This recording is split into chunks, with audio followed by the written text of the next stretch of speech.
Indian premier league 2026 സീസണിന് മുന്നോടിയായി പ്രമുഖ cricket ടീമായ കൊൽക്കത്ത നൈറ്റ് റൈഡേഴ്സ് ഒരു അപ്രതീക്ഷിത ഗൂഗ്ലി നേരിടുകയാണ്. കൊൽക്കത്ത നൈറ്റ് റൈഡേഴ്സ് ടീമിൽ നിന്ന് ബംഗ്ലാദേശ് ഫാസ്റ്റ് ബൗളർ മുസ്താഫിസുർ റഹ്മാനെ ഒഴിവാക്കാനുള്ള ഇന്ത്യൻ ക്രിക്കറ്റ് കൺട്രോൾ ബോർഡിന്റെ നിർദ്ദേശം നിർണായകമാവുകയാണ്. കഴിഞ്ഞ കുറച്ചു നാളുകളായി നിലനിന്നിരുന്ന അഭ്യൂഹങ്ങൾക്കും വിവാദങ്ങൾക്കും ഒടുവിലാണ് ഈ തീരുമാനം. നിലവിലെ സാഹചര്യങ്ങളും വിവിധ തലങ്ങളിലുണ്ടായ പുതിയ സംഭവ വികാസങ്ങളും വിലയിരുത്തിയ ശേഷമാണ് BCCI ഈ തീരുമാനം കൈക്കൊണ്ടത്. സമീപകാലത്ത് ഉണ്ടായിട്ടുള്ള വികസനങ്ങളെ പരിഗണിച്ചാണ് BCCI കൊൽക്കത്ത നൈറ്റ് റൈഡേഴ്സിനോട് അവരുടെ സ്ക്വാഡിലുള്ള ബംഗ്ലാദേശ് താരം മുസ്താഫിസുർ റഹ്മാനെ ഒഴിവാക്കാൻ നിർദ്ദേശം നൽകിയിരിക്കുന്നത് എന്നാണ് ഔദ്യോഗിക ഭാഷ്യം. അതേസമയം മുസ്താഫിസുറിന് പകരം മറ്റൊരു താരത്തെ ഉൾപ്പെടുത്താൻ KKR ആവശ്യപ്പെട്ടാൽ അതിന് അനുമതി നൽകാനിടയുണ്ടെന്നും അറിയുന്നു. ബംഗ്ലാദേശിൽ അടുത്തിടെ ഹിന്ദു യുവാവ് കൊല്ലപ്പെട്ട സംഭവം, അതേ തുടർന്ന് ആ രാജ്യത്തെ ന്യൂനപക്ഷങ്ങളുടെ സുരക്ഷയെക്കുറിച്ചുള്ള ഇന്ത്യയുടെ ആശങ്കകൾ എന്നിവയുടെ പശ്ചാത്തലത്തിലാണ് മുസ്താഫിസുറിന്റെ IPL പങ്കാളിത്തത്തിനെതിരെ പ്രതിഷേധങ്ങൾ ശക്തമായത്. 2025 ഡിസംബറിൽ നടന്ന IPL 2026 മിനി ലേലത്തിലാണ് KKR മുസ്താഫിസുർ റഹ്മാനെ 9.20 കോടി രൂപയ്ക്ക് സ്വന്തമാക്കിയത്. തുടക്കത്തിൽ ഇത് ശ്രദ്ധേയമായ നീക്കമെന്ന് വാഴ്ത്തപ്പെട്ടിരുന്നുവെങ്കിലും ശക്തമായ രാഷ്ട്രീയപരമായും മതപരവുമായ എതിർപ്പുകൾ ഉയർന്നതോടെ വലിയ വിവാദമായി മാറി. BJP നേതാവ് കൗസ്തവ് ബാഗ്ചി പരസ്യമായി എതിർപ്പ് ഉയർത്തിയതോടെയാണ് വിവാദം കൂടുതൽ രൂക്ഷമായത്. കൊൽക്കത്തയിൽ നടക്കുന്ന IPL മത്സരങ്ങളിൽ ബംഗ്ലാദേശ് താരങ്ങൾ പങ്കെടുക്കുന്നതിനെതിരെ അദ്ദേഹം മുന്നറിയിപ്പ് നൽകി. ബാഗ്ചിയുടെ പരാമർശങ്ങൾ വലിയ പ്രതികരണങ്ങൾക്കിടയാക്കി.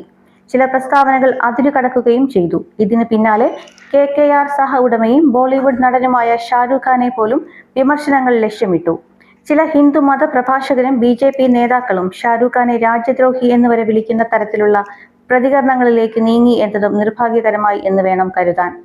അതേസമയം കോൺഗ്രസ് പാർട്ടി നേതാക്കൾ ഷാരൂഖ് ഖാനെ പിന്തുണച്ച് രംഗത്തെത്തി.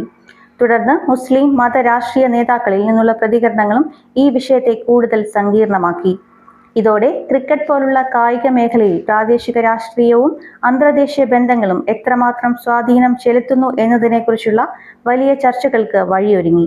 അത് അനാവശ്യമോ ആവശ്യമോ എന്ന ചർച്ചകൾ വിവാദങ്ങളുടെ തലത്തിലേക്ക് ഇപ്പോഴും വീഴുകയാണ്. BCCI ഔദ്യോഗികമായി രാഷ്ട്രീയ പ്രതികരണങ്ങളെക്കുറിച്ച് പ്രതികരിച്ചില്ലെങ്കിലും സാഹചര്യം വിലയിരുത്തിയ ശേഷമാണ് നടപടി സ്വീകരിച്ചതെന്ന് പറയുന്നു. മുസ്താഫിസുറിനെ ഒഴിവാക്കാനുള്ള നിർദ്ദേശം IPL 2026 ഒരുക്കങ്ങൾ പുരോഗമിക്കുന്ന ഘട്ടത്തിൽ കൂടുതൽ സങ്കീർണതകളും സംഘർഷങ്ങളും ഒഴിവാക്കുന്നതിനുള്ള ഒരു മുൻകരുതൽ നടപടിയായാണ് വിലയിരുത്തപ്പെടുന്നത്. ഈ സംഭവ വികാസങ്ങൾ ക്രിക്കറ്റിനെ സഹായിക്കുന്ന ഒന്നാണോ എന്ന ചോദ്യം നിലനിൽക്കുന്നു. KKR ടീമിന് എന്തായാലും ഈ സംഭവ വികാസങ്ങൾ ഒരു വമ്പൻ തിരിച്ചടിയാവുകയാണ്. ലിമിറ്റഡ് ഓവേഴ്സ് ക്രിക്കറ്റിൽ വ്യത്യസ്ത ബൗളിംഗ് വേരിയേഷനുകളാൽ മനം കവരുന്ന ക്രിക്കറ്ററാണ് മുസ്താഫിസുർ. സ്ലോ പിച്ചുകളിൽ ഈ താരത്തിന്റെ സാന്നിധ്യം നിർണായക പങ്കുവഹിക്കുമെന്ന് പ്രതീക്ഷകളും ഉണ്ടായിരുന്നു. എന്നിരുന്നാലും പകരക്കാരനെ കണ്ടെത്താൻ BCCI അനുമതി നൽകിയിട്ടുള്ളതിനാൽ KKR എത്രയും വേഗം ഒരു വിദേശ ഫാസ്റ്റ് ബൗളറെ ടീമിലെത്തിക്കാൻ ശ്രമിക്കുമെന്ന് തീർച്ചയാണ്. ഇന്ത്യയിൽ കായികം, രാഷ്ട്രീയം, മതം, ദേശീയ സുരക്ഷ തുടങ്ങിയ വിഷയങ്ങൾ കൂടിക്കുഴഞ്ഞു കിടക്കുന്നതിന്റെ ഏറ്റവും ഒടുവിലത്തെ ഉദാഹരണമാവുകയാണ്. ഭാവിയിൽ IPLൽ അന്താരാഷ്ട്ര താരങ്ങളുടെ പങ്കാളിത്തം എത്രത്തോളം ഉണ്ടാകുമെന്ന് കണ്ടറിയേണ്ടിയിരിക്കുന്നു. ക്രിക്കറ്റിനെ ഒരു കായിക ഇനമായി കാണുന്നതിലുപരി രാഷ്ട്രീയവും മതവുമായി കൂട്ടിക്കുഴയ്ക്കുമ്പോൾ ഉണ്ടാകുന്ന സവിശേഷമായ സാഹചര്യമാണ് ഈ വർഷത്തെ IPL വേദിയിൽ കാണാനാകുന്നത്. ഇത്തരം രാഷ്ട്രീയ സമ്മർദ്ദങ്ങളോട് മറ്റു രാഷ്ട്രങ്ങളിലെ ക്രിക്കറ്റ് അധികാര കേന്ദ്രങ്ങൾ എങ്ങനെ പ്രതികരിക്കുമെന്ന ചോദ്യം ഇവിടെ പ്രസക്തമാവുകയാണ്.